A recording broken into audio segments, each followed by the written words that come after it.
السلام علیکم۔ آج علامہ اقبال کی جس نظم کی تشریح کریں گے، اس نظم کا عنوان ہے نوائے غم، یعنی غم کی صدا، اور یہ بانگ درا کی 77ویں نظم ہے۔ تو آئیے آغاز کرتے ہیں۔ زندگانی ہے میری مثل رباب خاموش، جس کی ہر رنگ کے نغموں سے ہے لبریز آغوش۔ علامہ اقبال فرماتے ہیں کہ میری زندگی اس خاموش رباب کی طرح ہے جو بظاہر تو خاموش ہے، لیکن اس کے سینے میں بے شمار نغمے موجود ہیں۔ بربت کونو مکان جس کی خاموشی پہ نثار، جس کے ہر تار میں ہیں سینکڑوں نغموں کے مزار۔ بربت موسیقی کا آلہ۔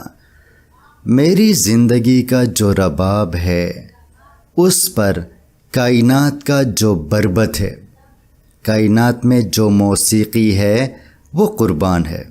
اس کے سامنے کائنات کے جتنے بربت ہیں وہ کچھ بھی نہیں ہے، اور میری زندگی کا جو بربت ہے اس کے ہر تار میں سینکڑوں نغمے دفن ہیں۔ محشرستان نوا کا ہے امین جس کا سکوت، اور منت کشے ہنگامہ نہیں جس کا سکوت۔ سکوت خاموشی کو کہتے ہیں، محشرستان قیامت خیز، نوا آواز، منت کشے ہنگامہ یعنی ہنگاموں کا محتاج نہ ہونا۔ فرماتے ہیں کہ میری زندگی کا جو رباب ہے اس کی خاموشی میں قیامت چھپی ہوئی ہے، یعنی اس کی خاموشی میں ایک طوفان چھپا ہوا ہے، اور یہ ایسی موسیقی ہے جو کسی ہنگامے کی محتاج نہیں ہے، اسے کسی شور کی ضرورت نہیں ہے۔ آہ امید محبت کی بر آئی نہ کبھی، چوٹ مضراب کی اس ساز نے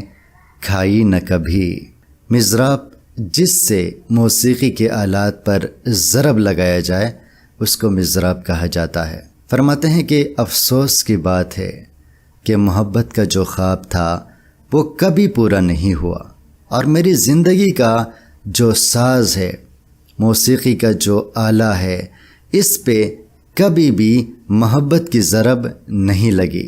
مگر آتی ہے نسیم چمن طور کبھی، سمت گردوں سے ہوائے نفس حور کبھی۔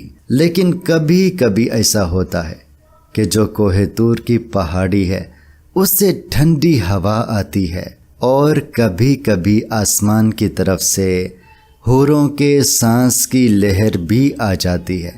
اس کا مطلب یہ ہے کہ مجھے محبت تو نصیب نہیں ہوئی، لیکن کبھی کبھی میں اپنے رب کے ساتھ بے پناہ محبت محسوس کرتا ہوں۔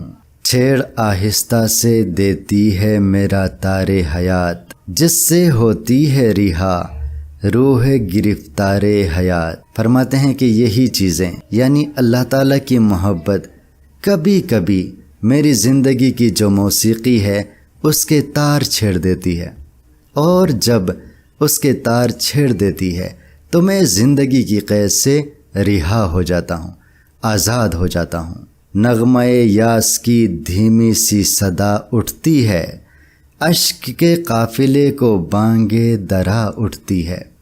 بانگے درا وہ گھنٹی جس سے قافلے والوں کو پتہ چلتا ہے کہ روانگی کا وقت ہو چکا ہے۔ فرماتے ہیں کہ جب بھی مایوسی کے نغمے کی صدا آتی ہے، یہ صدا آنسوؤں کے لیے بانگے درا کی طرح ہوتی ہے۔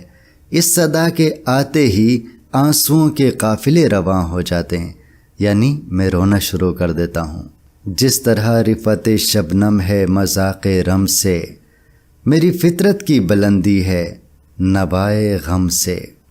رفت بلندی، مذاق رم چلنے کا ذوق، نوائے غم غم کی صدا۔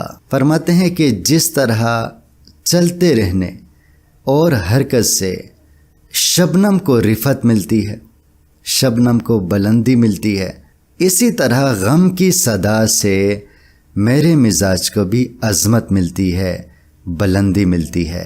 مراد یہ ہے کہ علامہ اقبال کے تصور زندگی میں غم موجود ہے۔